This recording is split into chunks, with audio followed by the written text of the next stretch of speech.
Irmãos, vamos começar o nosso seminário dominical, continuando o nosso estudo, ou os nossos estudos, no regimento das igrejas reformadas do Brasil. Eu vou pedir para que os irmãos abram o texto do regimento.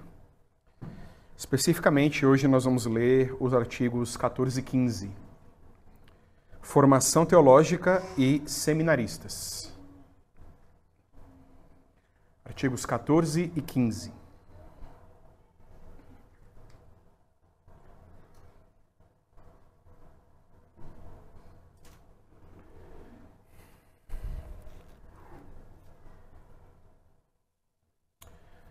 Artigo 14 e 15. Formação teológica. Cabe às igrejas cuidar da formação teológica dos seus futuros ministros da palavra, conforme as decisões dos concílios com base em 2 Timóteo, capítulo 2, versículo 2. Artigo 15. Seminaristas. As igrejas devem incentivar o estudo de teologia aos irmãos que demonstrem dons para o ministério da palavra. Elas providenciarão ajuda financeira para aqueles que dela necessitarem. Para o bem das igrejas e para o seu próprio treinamento, os seminaristas podem receber permissão para pregar e dirigir cultos após um exame por um concílio. Vamos ler, então, o texto de 2 Timóteo, o versículo, né? 2 Timóteo, capítulo 2, versículo 2.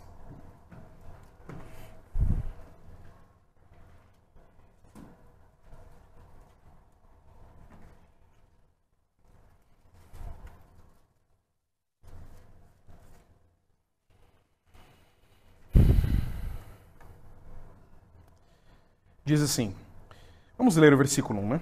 Paulo escrevendo ao pastor Timóteo. Tu, pois, filho meu, fortifica-te na graça que está em Cristo Jesus. E o que de minha parte ouviste através de muitas testemunhas, isto mesmo transmite a homens fiéis e também idôneos para instruir a outros. Vamos orar. Senhor Deus, rogamos a Tua graça sobre os nossos estudos agora, sobre a nossa congregação reformada aqui em São Paulo, pedindo ao Senhor para que nos ajude a entender um pouco mais do regimento e da intenção, do caminho que podemos trilhar como confederação, de acordo com esse texto, entendendo que ele reflete os ensinos do Senhor mesmo, que vem da Tua Escritura. Precisamos da Tua ajuda, do Teu auxílio. Neste processo todo, louvamos ao Senhor, que é o Deus da igreja, idealizador, fundador da igreja. O Senhor mesmo a criou e a sustenta com mão forte, braço poderoso ao longo da história. Obrigado porque, enquanto houver mundo, sempre haverá o Teu povo sobre a face da terra. O nome do Senhor Jesus Cristo nunca ficará sem testemunho. Por isso te louvamos. E louvamos, ó Deus, ao Senhor pelo cuidado que o Senhor tem tido com a nossa confederação ao levantar homens, pastores, ministros da palavra e seminaristas, pedindo ao Senhor para que abençoe os irmãos que estão tanto no seu processo de estudo quanto de término, iniciando o seu estágio, e rogando ao Senhor para que levante ainda outros e o Senhor faça a Tua obra crescer e se expandir. Tudo isso é o que pedimos em nome de Jesus. Amém. Muito bem, irmãos. O artigo 14 fala sobre a formação teológica e diz que cabe às igrejas cuidar da formação teológica dos seus futuros ministros da palavra, conforme as decisões dos concílios, com base em 2 Timóteo, capítulo 2, versículo 2. O artigo 20 do Regimento das Igrejas Reformadas do Canadá diz o seguinte: as igrejas se esforçarão para que haja estudantes de teologia, ajudando financeiramente aqueles que precisam. Vejam como é interessante os termos usados no artigo 20 desse regimento. O nosso regimento não diz isso, né? Não tem não usa essas palavras. Diz que as igrejas se esforçarão para que haja estudantes. Então, isso, As igrejas locais podem se esforçar para que haja estudantes de teologia de diversas maneiras. Uma delas é preparando os meninos, né? Ensinando fielmente a Escritura, quem sabe incentivando, mas também reconhecendo nos homens, nos adultos, já dons para o ministério e quem sabe também os incentivando a seguirem rumo o curso do seminário, do estudo teológico, etc. E o artigo 20 do Regimento das Igrejas Reformadas do Canadá também fala sobre ajuda financeira. Aqui diz que cabe às igrejas cuidar da formação teológica dos seus futuros ministros da palavra. Esse cuidado da formação teológica tem diversas faces. Parte desse cuidado é cuidando do próprio instituto, do próprio seminário. As igrejas cuidam da formação teológica dos seus seminaristas quando supervisionam, quando se interessam pela qualidade e pelo que está sendo ensinado no seminário. Essa é uma forma de cuidar da formação teológica dos futuros ministros. No nosso caso, a maioria, se não todos, dos professores do Instituto João Calvino são ministros, são pastores da Confederação. Digo isso porque em outros momentos houve outros professores, até pastores de outras denominações, outras igrejas e até mesmo presbíteros. Parte desse cuidado da formação teológica dos futuros ministros da palavra é também a ajuda financeira que o artigo 15 fala. O artigo 15 vai dizer que as igrejas providenciarão ajuda financeira para aqueles que dela necessitarem. De qualquer forma, as igrejas devem cuidar da formação teológica dos seus futuros ministros da palavra, porque estão envolvidos aí aspectos de crescimento do reino. Estão envolvidos aí a saúde espiritual do presente e do futuro da Confederação. E as igrejas devem zelar por isso. É interessante quando pensamos sobre o cuidado da formação teológica, porque existe um aspecto que não está contido no regimento, mas que deve ser observado pelo conselho, pelos oficiais e pela igreja no geral, que envia aquele homem para os seus estudos, quando falamos sobre o aspecto moral, quando falamos sobre as qualificações pessoais que ele deve ter. Quando há supervisão sobre esses aspectos, sobre o cuidado, sobre a vida cristã daquele homem, então está se cuidando também da formação teológica dele.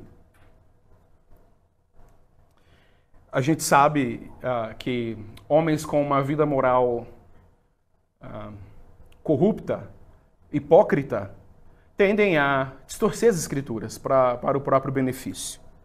Mas eu não me esqueço de uma vez conversando com o pastor Elenay, ele me disse que boa parte da formação dos ministros da palavra, boa parte da formação dos ministros da palavra se dá na igreja local.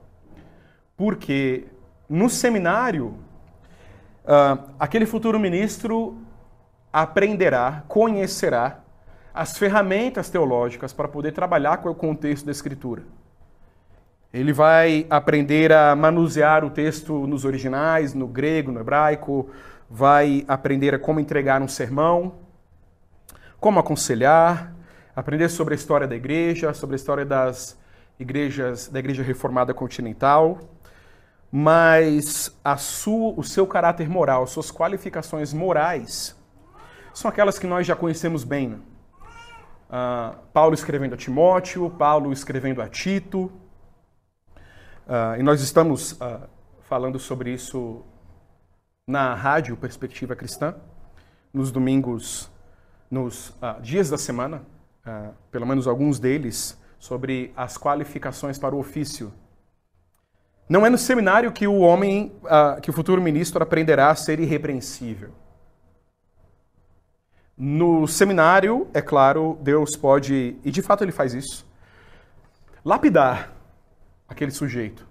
Mas é preciso que a igreja, e o pastor Elenay disse isso, O seminarista, aquele rapaz que nós enviamos como seminarista, a igreja já deveria poder ordená-lo um oficial.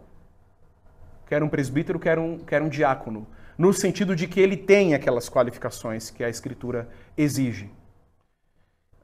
Pode ser, certamente é uma falha, uma deficiência, quando as igrejas não avaliam esse aspecto das qualificações para o ofício, mas enxergam dons no irmão, o irmão tem facilidade para decorar datas, ele tem facilidade para decorar, explicar, identificar termos teológicos, tem uma boa oratória, tem facilidade para ensinar, etc.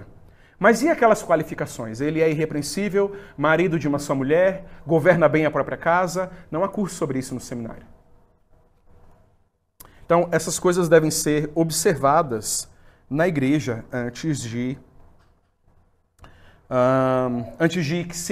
do envio de um homem para o seminário. Também o texto do artigo 14 diz, conforme as decisões dos concílios. Isso é bem específico, né? Os concílios decidiram alguma questão quanto à formação teológica dos ministros da palavra, ou os últimos concílios, né, com novas decisões, a igreja local deve observá-lo. O que é interessante é que o texto do regimento cita 2 Timóteo capítulo 2, versículo 2, que nós já lemos. E o texto de Timóteo fala, e o que de minha parte ouviste através de muitas testemunhas, isso mesmo transmite a homens fiéis. Esses homens fiéis são, ou seriam, na nossa contextualização do texto para o nosso assunto, os seminaristas, né? Nós temos pastores, oficiais, ensinando homens fiéis aquilo que eles mesmos ouviram de muitas testemunhas. Esses homens fiéis e também idôneos devem fazer a mesma coisa, devem instruir a outros homens. Então, mais uma vez, estamos falando da saúde espiritual da confederação, do presente e do futuro. É preciso que haja cuidado, que haja zelo em relação ao que se ensina, ao que está sendo ensinado nos seminários. O artigo 15. Vamos ler. As igrejas devem incentivar o estudo de teologia aos irmãos que demonstrem dons para o ministério da palavra. Interessante isso, né? Lermos que as igrejas devam incentivar o estudo de teologia dos irmãos que demonstrem dons para o ministério da palavra. Porque, de acordo com o contexto do regimento, não é o caso de o irmãozinho no meio da congregação dizer: pastor, presbíteros, eu quero ir para o seminário, eu quero ir para o ministério da palavra, eu creio que Deus está me chamando. Não é o caso. É o caso do conselho e da própria igreja, e o texto diz aqui, né, as igrejas devem incentivar isso. Então, ou seja, todos nós, membros da igreja, devemos incentivar aquele irmão quando enxergamos que há nele dons para o ministério da palavra. Isso é um pouco essa ideia de nós irmos a alguém e dizer para o sujeito que trabalha como dentista, advogado, eletricista, a ideia de irmos a ele e dissermos: meu irmão já considerou ir para o ministério, fazer lá o estudo teológico no instituto e se tornar um pastor? É um pouco estranha para nós, né? Nós estamos acostumados a que o chamado se dê no campo subjetivo, ou seja, eu me sinto chamado, e aí eu comunico para algumas pessoas, e as pessoas aí confiam: é verdade, não, de fato você tem os dons para o ministério, etc. Esse incentivo que as igrejas devem dar aos homens que demonstrem dons para o ministério da palavra, assim como o cuidado da formação teológica, é um incentivo que pode ser ministrado de diversas formas. De diversas formas. Um simples elogio, né? Irmão deu aula, ou irmão, quando a gente estava em rodinha conversando sobre algum assunto, o irmão explicou muito bem aquele assunto difícil. Oh, parabéns. Gosta de estudar, gosta de ler, já pensou em ser um ministro da palavra? Vejam que existe, tanto no artigo 20 do Regimento das Igrejas Reformadas do Canadá, quanto aqui existe alguma ideia, né? Aqui é a ideia de incentivo. Existe nesses dois textos esse princípio de que você fomenta, de que você leva adiante, de que você incentiva, de que você provoca esse, por assim dizer, esse dom, esse chamado, melhor ainda, nos irmãos que porventura tenham dons. E de fato, o ministério da palavra é uma coisa ordinária. É danoso para o ministério, é danoso para a igreja quando nós entendemos que o ministro da palavra se tornou ministro da palavra porque ele se sentiu especialmente chamado. Ele quase que teve uma visão em que um anjo dizia para ele, vá para o ministério da palavra. Não acontece assim. Em determinado local, em determinado lugar da Escritura, Paulo diz que aqueles que desejam, que aspiram ao episcopado, excelente coisa almejam. Então vejam, eu posso querer isso. Eu posso desejar ser um ministro da palavra. Eu não preciso que coisas extraordinárias tenham acontecido na minha vida para que eu tenha o desejo de me tornar um ministro da palavra. O irmão que vem e me incentiva, eu quando vou falar com alguém e outros irmãos conversando com aquele determinado irmão sobre os dons que ele tem, isso é muito ordinário, isso é muito comum. Ordinário, comum, no sentido de que não há nada sobrenatural, certo? Não há uma revelação que está caindo sobre aquele irmão, mas ele pode passar a considerar essa possibilidade com o seu incentivo. Certamente Deus pode levantar, e tem levantado oficiais, ministros da palavra, dessa maneira. E aí eu estendo essa questão do ofício do ministério da palavra, desse chamado, na intenção de desmistificar o chamado para o ofício, para os outros ofícios, para o ofício de presbítero e de diácono. O Senhor não vai aparecer a você com um feixe de luz no seu rosto e um anjo entregar um bilhete na sua mão, seja diácono. Você, homem, e eu diria até o seguinte, é dever, de certa forma, é dever de todo homem buscar as qualificações para o oficialato. E aí, isso quer dizer que você está pronto para exercê-lo, caso o Senhor assim o deseje. Não quer dizer que você necessariamente vai exercê-lo. Porque eu também não estou falando do outro extremo, né? Você entra no ofício quando e como quiser. Não. Mas, muito bem, há necessidades de oficiais na minha congregação. Eu vou me tornar esse homem. Eu vou buscar a maturidade para ser esse homem. Quem sabe, no futuro, a médio e longo prazo, me tornar um diácono, me tornar um presbítero. Quem sabe eu possa começar um período de preparação pessoal, no meu ritmo. Me aconselhando com os oficiais que já existem na congregação, estudando sobre o que seria necessário para que daqui a algum tempo, sem pressa, talvez eu me tornasse um oficial na igreja. Se tivéssemos essa mentalidade, teríamos oficiais melhor, mais bem preparados na igreja. Também não teríamos ordenado homens no susto. Temos muita necessidade de um diácono aqui. Você é o melhorzinho, vem. E aí impõe as mãos sobre o sujeito. E Paulo diz, não tenha pressa para impor as mãos sobre alguém. Não imponha as mãos de maneira apressada, de maneira descuidada. O texto diz também, no artigo 15, que as igrejas providenciarão ajuda financeira para aqueles que dela necessitarem. Bom, não tem muito o que dizer, né?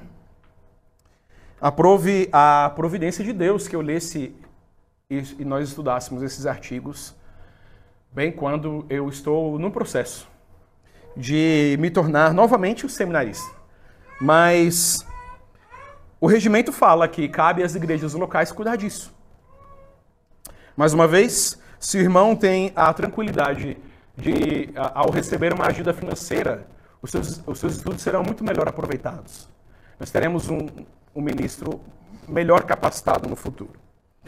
Para o bem das igrejas e para o seu treinamento, os seminaristas podem receber permissão para pregar e dirigir cultos após um exame por um concílio. De fato, eles podem receber e eles têm recebido. Esse é o processo de estágio, certo? Então, vamos relembrar. Ele se torna um seminarista, termina os seus cursos, termina os seus estudos no seminário. Depois ele vai passar por um exame no concílio. Mês que vem nós teremos 2 irmãos que passarão por esse exame, terão um sermão avaliado e ainda responderão a perguntas sobre outros assuntos. E se aprovados nesse exame, esses irmãos poderão pregar os seus próprios sermões até 1 ano, que é o período que eles terão como um estágio, que é um período em que eles servirão no estágio. É interessante que, e esse é um processo muito bom, é um cuidado que as igrejas reformadas têm. O seminarista que acabou de terminar os seus estudos e agora fez o exame no concílio e vai começar em um estágio, não fará o seu estágio na sua igreja de origem. Pelo menos essa é a ordem, essas são as últimas decisões. Não fará o seu estágio na igreja de origem e também irá para uma igreja instituída de fato, não para uma congregação. Por quê? Porque ele irá para uma igreja e estará assentado sob um conselho. Então, aquele conselho local de ministros, presbíteros e diáconos irão aconselhar, ensinar aquele futuro ministro através das reuniões e de todos os trâmites, tudo que ele precisa aprender. Questões mais práticas também para o ministério. Então, existe um cuidado no envio, existe um cuidado durante os estudos e também um cuidado após os estudos, né? Tendo feito isso, terminado o seu estágio, ele receberá o chamado de uma igreja.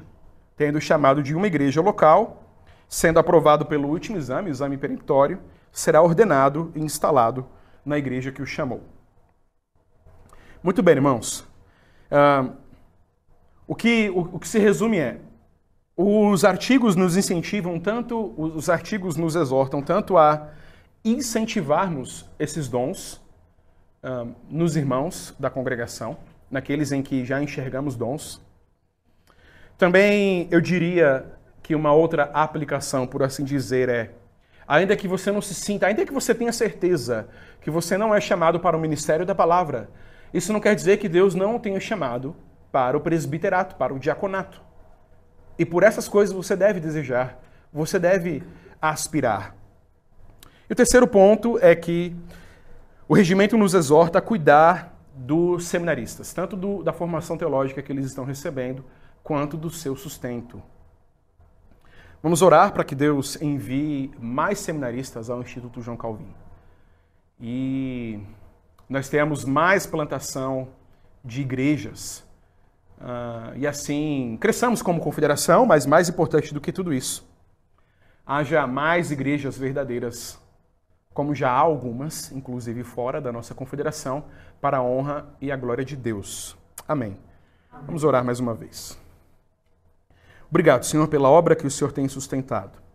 Agora pedimos para que o Senhor cuide e fomente e forme ministros. Especialmente, ó Deus, rogamos por aqueles a quem o Senhor deseja separar para o ministério da palavra. E o Senhor os ajude em tudo, de acordo com a sua fraqueza, a qual o Senhor conhece bem, e as suas muitas necessidades. O Senhor conhece também as fraquezas da confederação, por isso sabe que necessitamos do Senhor do começo ao fim. Abençoe a Deus ao Instituto João Calvino, abençoe os seus diretores, professores, alunos, abençoe, ó Deus, aqueles a quem o Senhor deseja enviar para os estudos em breve. Cuida, ó Deus, das vocações em nosso meio, tanto para ministros quanto para presbíteros e diáconos. E abençoa também a todos nós, a quem o Senhor certamente chamou para o teu serviço na nossa vida comum. Abençoa-nos assim, abençoe o nosso culto que prestaremos logo mais. Se conosco, abençoe os irmãos que por alguma razão não puderam estar aqui. Pedimos em nome de Jesus. Amém.